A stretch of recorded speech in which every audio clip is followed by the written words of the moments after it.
बौद्ध काल में साकेत नाम प्रचलन में आने के बाद कुछ दशक ही बीते और पुनः मेरे मूल नाम अयोध्या से मेरी पहचान बनी। प्रमाण मेरे केंद्र स्थल से मात्र 24 किलोमीटर दूर करमदंडा गांव में मिलेगा।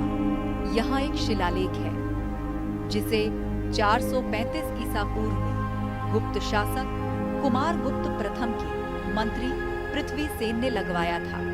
इसमें अयोध्या के ब्राह्मणों को दिए गए दान की बात लिखी है।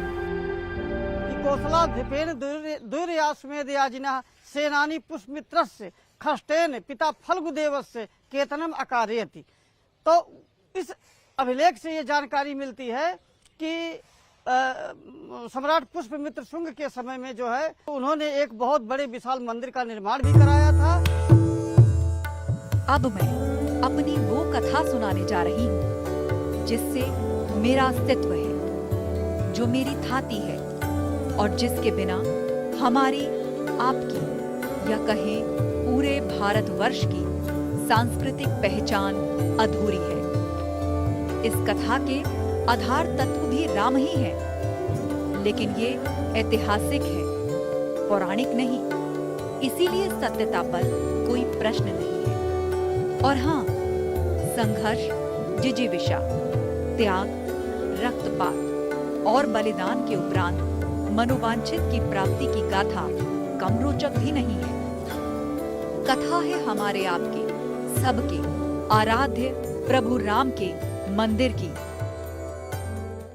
आज द्वितीय अयोध्या को जिस तरह से विस्तारित करिया एक गौ के निर्देशन पर, भगवती जब गौ माँ ने जब यहाँ आकर के और गौ के दुग्ध के द्वारा वही अयोध्या के उन चिन्हों को स्थापित करके और महाराज विक्रमादित्य ने उस अयोध्या को सजाने का काम किया। गीता प्रेस की पुस्तक अयोध्या दर्शन की पृष्ठ संख्या 98-99 में पहले राम मंदिर निर्माण का आख्यान मिलता है, जिसे गुप्त वंश के सबसे महान और पराक्रमी राजा विक्रमादित्य ने बनवाया था। निर्माण एक पृथ्वी के स्वरूप में एक गाय आई और वहाँ विक्रमादित्य आए और विक्रमादित्य ने कहा कौन सा स्थान है जहाँ जहाँ वो गाय गई है उसकी स्तन से दूर टपका है, वहाँ लिख दिया गया है कि यह स्थान है। उसके अनुसार से विक्रमादित्य ने अयोध्या का द्वितीय निर्माण किया। जैसे अयोध्या से श्री राम की कहानी जुड़ी है, ठीक वैसे ही राम मंदिर से राजा विक्रमादित्य की कहानी जुड़ी है। साक्षात प्रयागराज खुद आते हैं, प्रयागराज आकर के और अपने आप को पवित्र और अपने आप को धन्य समझते हैं अयोध्या आकर के। इसलिए उसी समय से विक्रमादित्य का यह नेत्र खुला और विक्रमादित्य आकर के वह प्राचीन अयोध्या को खोज करके और अयोध्या को बसाने का काम किया। सतयुग की अयोध्या को कलयुग में विक्रमादित्य के खोजने और संवारने का जिक्र रुद्रयामल ग्रंथ में भी मिलता है। कहते हैं कि राजा विक्रमादित्य ने 148 तीर्थों में कुल 360 मंदिरों का निर्माण कराया था, जिनमें मेरे राम का मंदिर भी शामिल था।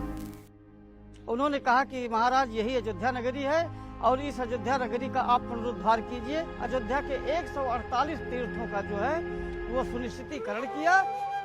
मैं अयोध्या भारत की 7 मोक्षदायिनी पुरियों में से एक थी, लेकिन नियति को शायद कुछ और ही मंजूर था।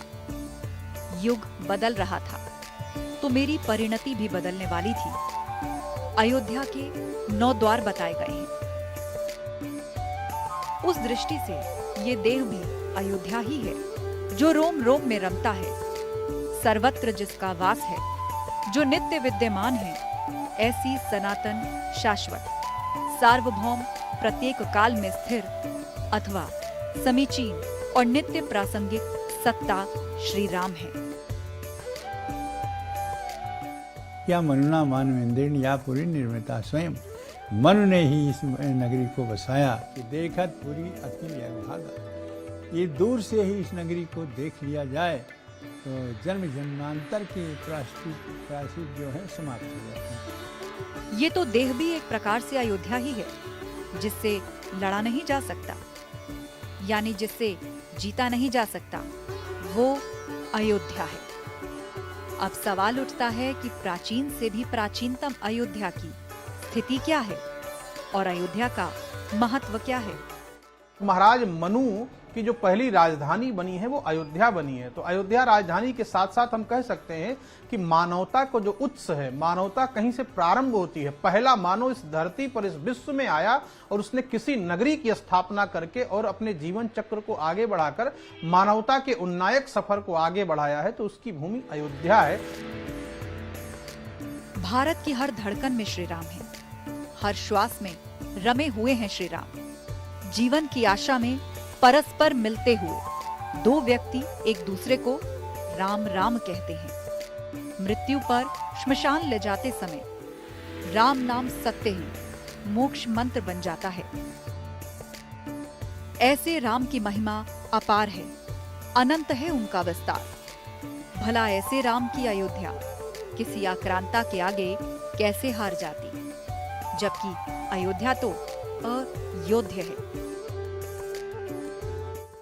जो बाह्य रूप से नहीं, अंतर्गत जो अपने हृदय के द्वंद्व को समाप्त करके और मानवता को प्रसारित करने वाली राजधानी है, उसे ही हम अयोध्या करते हैं। जिसको कभी हराया ना जा सके, जिसको कभी जीता ना जा सके, जिसको कभी पराजित ना किया जा सके, जिसको कभी परास्त ना किया जा सके। वैसे तो मैं राम से भी प्राचीन हूं। मैंने नगर शहर होते खुद को कई बार बनते, मिटते, सजते और संवरते देखा।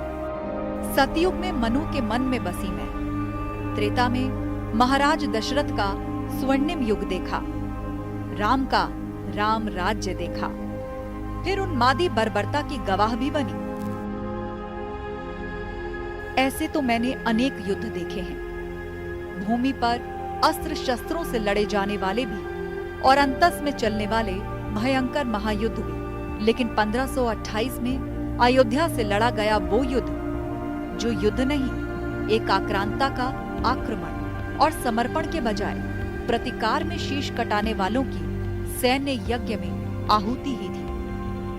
तब मेरी आत्मा पर प्रहार हुआ था, राम के नगर पर प्रहार हुआ था, भारत की सांस्कृतिक पहचान पर प्रहार हुआ था, राम के जन्म स्थान पर प्रहार हुआ था। लेकिन तब भी मैं हारी नहीं। मेरी आगे की कहानी अत्याचारी आक्रांताओं की इसी बर्बरता से भरी है, जिसे मैं अगले रविवार सुनाऊंगी।